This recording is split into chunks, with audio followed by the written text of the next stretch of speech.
ഇടുക്കി കട്ടപ്പനയിലെ ഇരട്ടക്കൊലപാതകത്തിൽ പ്രതി വിജയനെ കൊലപ്പെടുത്താൻ ഉപയോഗിച്ച് ചുറ്റിക പോലീസ് കണ്ടെടുത്തു. പ്രതിയുമായി പോലീസ് തെളിവെടുപ്പ് തുടരുകയാണ്. വിജയന്റെ മൃതദേഹം പുറത്തെടുക്കാനുള്ള നടപടികളും ആരംഭിച്ചു കഴിഞ്ഞു. ഇവരുമായി സുബിൻ തോമസ് ചേരുകയാണ്. സുബിൻ, ഈ വിജയനെ കൊലപ്പെടുത്താൻ ഉപയോഗിച്ച നിതീഷ് കൊല്ലാൻ ഉപയോഗിച്ച ഈ ചുറ്റികയാണ് കണ്ടെത്തിയിരിക്കുന്നതിനൊപ്പം ഈ വീടിന്റെ തറ പൊളിച്ച് ഈ മൃതദേഹം പുറത്തെടുക്കാനുള്ള നടപടികളും ആരംഭിച്ചു കഴിഞ്ഞോ?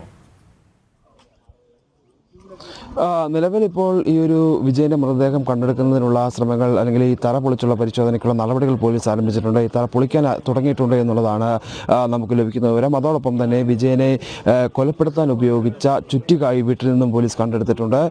പ്രധാനമായും ഈ ഒരു വീടിന്റെ ഈ ആക്രി സാധനങ്ങളെല്ലാം തന്നെ ഇട്ടിരിക്കുന്ന ചാക്കുകെട്ടുകൾ കൂട്ടിയിട്ടിരിക്കുന്ന ഒരു സ്ഥലത്ത് നിന്നാണ് ഈ ഒരു ചുറ്റിക കണ്ടെടുത്തത് എന്നുള്ളതാണ് നമുക്ക് മനസ്സിലാക്കാൻ സാധിക്കുന്നത്. എന്തായാലും അല്പസമയത്തിനകം തന്നെ വിജയന്റെ മൃതദേഹ അവശിഷ്ടങ്ങൾ ഇവിടെ നിന്നും വീണ്ടെടുക്കാൻ ആകുമെന്ന ഒരു പ്രതീക്ഷയിൽ തന്നെയാണ് പ്രധാനമായും പോലീസ് ഉള്ളത്. ഈ ഒരു മറ്റ് കേസിലേക്ക് വരുമ്പോൾ ഇനിയിപ്പോൾ ഈ കേസിലുള്ള മറ്റ് രണ്ട് പ്രതികളുടെ അറസ്റ്റ് കൂടി രേഖപ്പെടുത്തേണ്ടതുണ്ട്. അതായത് നിതീഷിന്റെ സുഹൃത്തായിട്ടുള്ള വിഷ്ണുവിന്റെ പിതാവാണ് വിജയൻ. അതുപോലെ തന്നെ വിജയന്റെ ഭാര്യ സുമ എന്നിവരാണ് ഈ കേസിൽ വിജയനെ കൊലപ്പെടുത്തിയ കേസിൽ മറ്റ് രണ്ട് പ്രതികളായിട്ടുള്ളത്. ഇവരുടെ അറസ്റ്റ് ഇനി രേഖപ്പെടുത്തേണ്ടതായിട്ടുണ്ട്.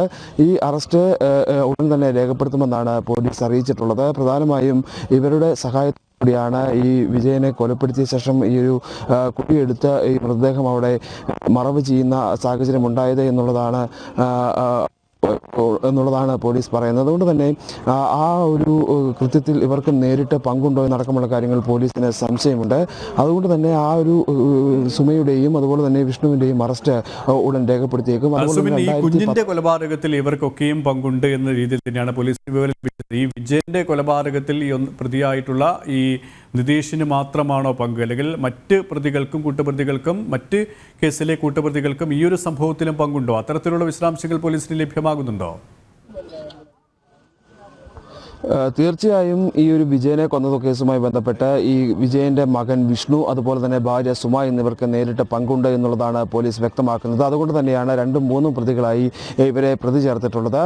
വിഷ്ണുവാണ് ഈ ഒരു കേസിൽ 2ാം പ്രതിയായിട്ടുള്ളത്. അതുപോലെ തന്നെ സുമ 3ാം പ്രതിയുമാണ്. ഈ സുമയുടെ അറിവോടുകൂടിയാണ് ഈ മൃതദേഹം മറവ് ചെയ്തത് എന്നുള്ളതാണ് നമുക്ക് മനസ്സിലാക്കാൻ സാധിക്കുന്നത്. വിഷ്ണുവിന് ഈ കൃത്യത്തിൽ നേരിട്ട് പങ്കുണ്ടോ എന്നുള്ള കാര്യം പരിശോധിക്കുന്നുണ്ട്. പക്ഷേ ഈ മൃതദേഹം മറവ് ചെയ്യുന്ന കാര്യത്തിൽ അല്ലെങ്കിൽ മറവ് ചെയ്യാൻ വിഷ്ണുവും ഇവർക്കൊപ്പം ഉണ്ടായിരുന്നു എന്നുള്ളതാണ് എടുത്തു പറയേണ്ടതായിട്ടുള്ളത്. വ്യക്തിവൈരാഗ്യമാണ് ഈ ഒരു കൊലപാതകത്തിന് കാരണമെന്നാണ് പോലീസ് പറയുന്നത്. ഈ വിജയന്റെ വീടും സ്ഥലവും വിൽക്കുകയുണ്ടായിരുന്നു. ഈ വീടും സ്ഥലവും വിറ്റ സമയത്ത് ലഭിച്ച തുക പണം ചിലവഴിച്ചത് ഈ പറയുന്ന നിതീഷ് ആയിരുന്നു. ഇതുമായി ബന്ധപ്പെട്ടുള്ള തർക്കങ്ങൾ ഈ നിതീഷും വിജയനും തമ്മിലുണ്ടായിരുന്നു. ഈ തർക്കമാണ് ഈ ഒരു കൊലപാതകത്തിലേക്ക് നയിച്ചത് എന്നുള്ള വിവരങ്ങളാണ് പോലീസ് നൽകുന്നത്. ചുറ്റിക ഉപയോഗിച്ച് തലക്കടിച്ച് കൊലപ്പെടുത്തിയ ശേഷം ഇത്തരത്തിൽ മൃതദേഹം മറവ് ചെയ്യുകയായിരുന്നു എന്നുള്ളതാണ്. ഈ കേസിൽ 3 പ്രതികളാണ് ഉള്ളത്. വിഷ്ണുവും അതുപോലെ തന്നെ നിതീഷും സുമയും. 2016 കേസ് അതൊരു ദുരഭിമാന കൊല എന്ന് വേണമെങ്കിൽ നമുക്ക് പറയാം. കാരണം വിജയന്റെ മകൾക്ക് അവിവാഹിതയാണ്. അവർക്കൊരു കുട്ടി ഉണ്ടാകുന്നു. ഈ കുട്ടി ഉണ്ടായ വിവരം പുറത്തറിഞ്ഞാൽ അത് നാണക്കേടാകും എന്ന് കണ്ടുകൊണ്ടാണ് ഈ കുട്ടിയെ ശ്വാസം മുട്ടിച്ച് കൊലപ്പെടുത്തുന്നത്. ഈ കുട്ടി നിതീഷിന്റെ കുട്ടിയാണ് എന്നുള്ളതാണ് പറയുന്നത്. നിതീഷാണ് ഈ കുട്ടിയെ കൊലപ്പെടുത്തിയതെന്നാണ് ഈ ഒരു പെൺകുട്ടിയുടെ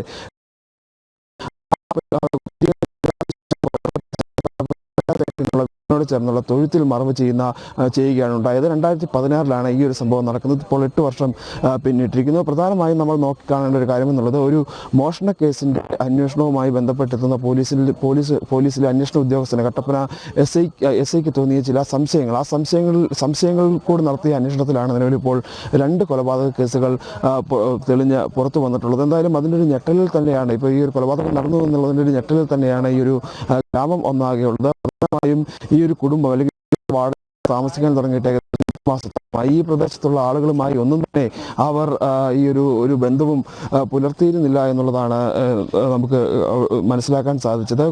അതായത് എന്തെങ്കിലും പരിചയപ്പെടാനുള്ള ഒരു ശ്രമങ്ങളൊക്കെ നടത്തിയാൽ പോലും അവരൊന്നും തന്നെ ഇവരിൽ നിന്നെല്ലാം ഒഴിഞ്ഞു മാറിപ്പോകുന്ന ഒരു സാഹചര്യം ഇവിടെയുള്ള ഈ പ്രദേശത്തുണ്ടായിരുന്ന പലരുമായി സംസാരിച്ചപ്പോൾ നമുക്കറിയാൻ സാധിച്ചത് ഇവിടെയുള്ള ആളുകൾക്ക് ഇവിടെ 2 സ്ത്രീകൾ ഉണ്ടായിരുന്നു എന്ന് പോലും അറിയില്ലായിരുന്നു എന്നുള്ളതാണ്. ഇവിടെ തന്നെ ഉള്ളയാളാണ്. ഇവിടെ ഈ ഒരു കുടുംബത്തെ പറ്റി എന്തെങ്കിലും വിവരങ്ങളുണ്ടായിരുന്നു? ഇല്ല, ഇവരെ കുറിച്ചൊന്നും ഇവിടെ ആർക്കും അറിയത്തില്ല. പരിസരവാസികൾക്ക് ആർക്കും തന്നെ അറിയത്തില്ല ഇവരെ സംബന്ധിച്ച്. ഒരു ഞെട്ടലുണ്ടാക്കിയിട്ടുണ്ടെങ്കിൽ ഒരു കൊള്ളാം. പിന്നെ കൊള്ളാം. ഇതിനു മുമ്പും ചില വിഷയങ്ങളൊക്കെ ഇതുപോലെ വലിയ വിവാദം ഉണ്ടായിട്ടുള്ളത് ഇവിടെ ഉണ്ടായിട്ടുണ്ട്. അപ്പം അതിന് ശേഷമാണ്, വർഷങ്ങൾക്ക് ശേഷമാണ് ഇപ്പം ഇങ്ങനൊരു വിഷയം. ഇവിടെയുള്ള ആളുകളാണ്. അതെ, ഏതെങ്കിലും ഇവരുമായി ഈ യുവാക്കൾ ഈ രണ്ട് പേര് ഉണ്ടായിരുന്നു, രണ്ട് ആണുങ്ങളുണ്ടായിരുന്നു, ഇവരൊക്കെ നേരിട്ട് കണ്ടിട്ടുമല്ലോ? ഇതുവരെ കണ്ടിട്ടില്ല. ഇവരെക്കുറിച്ച് ഒരു വിവരവും. എന്നാൽ മോഷണ കേസുമായി ബന്ധപ്പെട്ട് ഇവരെ പിടിച്ച സമയത്ത് പോലും ഇവിടെയുള്ള നാട്ടുകാർക്കോ ഓട്ടോറിക്ഷ ഓടിക്കുന്നവർക്കോ കടക്കാർക്കോ പോലുള്ള ആളുകൾക്കൊന്നും ഇവരെക്കുറിച്ചുള്ള യാതൊരു വിവരവും ഇല്ലായിരുന്നു. ആർക്കും അറിയാൻ തന്നെ ഇല്ലായിരുന്നു. ഞാനിവിടെ നേരെ അക്കരെ താമസിക്കുന്നത്. നമുക്ക് ഇത്ര അടുത്തായിട്ട് പോലും ഇവരെക്കുറിച്ചൊന്നും ഒരു വിവരം അറിയത്തില്ല. ഇത് ആയിട്ട് ബന്ധപ്പെട്ട് വന്നപ്പോഴാണ് ഓരോരുത്തരായിട്ട് കണ്ടുവരുന്നത്. സ്ത്രീകൾ ഇവിടെ ഉണ്ടെന്നുള്ള കാര്യം പോലും ആർക്കും അറിയില്ല. ഈ തൊട്ട അയൽപക്കത്തെ വീട്ടുകാർക്ക് പോലും അറിയില്ല. ഇപ്പോൾ വെള്ളം പിടിക്കാനൊക്കെ ആ ചെറുക്കനാണ് ഇവിടെ വന്നിരുന്നതെന്നൊക്കെ ഇവിടെ പറഞ്ഞു കേട്ടു. അതേ നടന്നിട്ടുള്ളൂ.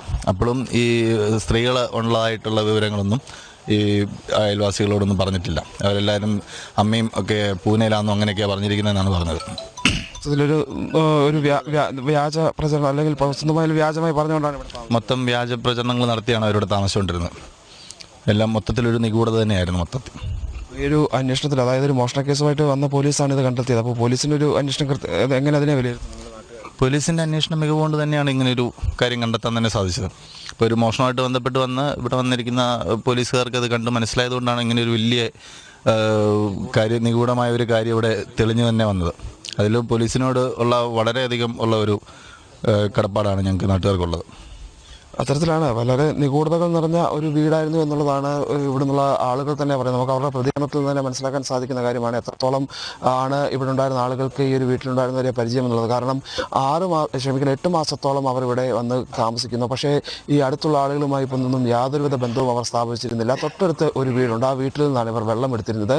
വിഷ്ണു ആണ് പലപ്പോഴും അവിടെ വെള്ളം എടുക്കാൻ ചെന്നിരുന്നത്. അവിടെ ചെന്നപ്പോഴും വിഷ്ണു പറയുന്നത്, വിഷ്ണു അവിടെ പേര് മാറ്റിയാണ് പറയുന്നത്. അജിത്ത് എന്നൊരു പേരാണ് വിഷ്ണു ആ വീട്ടിൽ പറഞ്ഞത്. അതിനുശേഷം വീട്ടിൽ ആരുമില്ല, ഞങ്ങൾ 3 പേരേ ഉള്ളൂ, അച്ഛനും ഞാനുമാണ് ഉള്ളത് എന്നടക്കമുള്ള കാര്യങ്ങൾ പറയുന്നു. ഈ അമ്മയും സഹോദരിയുമില്ല, സഹോദരി മറ്റൊരിടത്ത് ജോലി ചെയ്യുകയാണ് എന്നൊക്കെയുള്ള നുണകൾ പറഞ്ഞുകൊണ്ടാണ് അവർ ഇവിടെ താമസിക്കുന്നത്. ഈ വീടെടുത്തത് പോലും ഒരു കള്ളപ്പേരിലാണോ എന്നുള്ള ഒരു സംശയവും നിലവിൽ പോലീസിന് ഉണ്ട്. എന്തായാലും ഇതിനു മുമ്പ് ഇവർ വാടകയ്ക്ക് താമസിച്ചിരുന്ന സ്ഥലങ്ങളിലും നിലവിൽ ഇപ്പോൾ പോലീസ് ഇത്തരത്തിലുള്ള പരിശോധനകൾ അല്ലെങ്കിൽ ആ മേഖലകളിലും വിവരങ്ങൾ ശേഖരിച്ച് വരുന്നുണ്ട്. മറ്റേതെങ്കിലും തരത്തിലുള്ള പ്രവർത്തനങ്ങൾ അല്ലെങ്കിൽ എന്തെങ്കിലും ഇടപെടലുകൾ അവരുടെ ഭാഗത്തുനിന്ന് സുബിൻ തോമസ് ആണ് വിവരങ്ങൾ നൽകിയത്. സുബിൻ.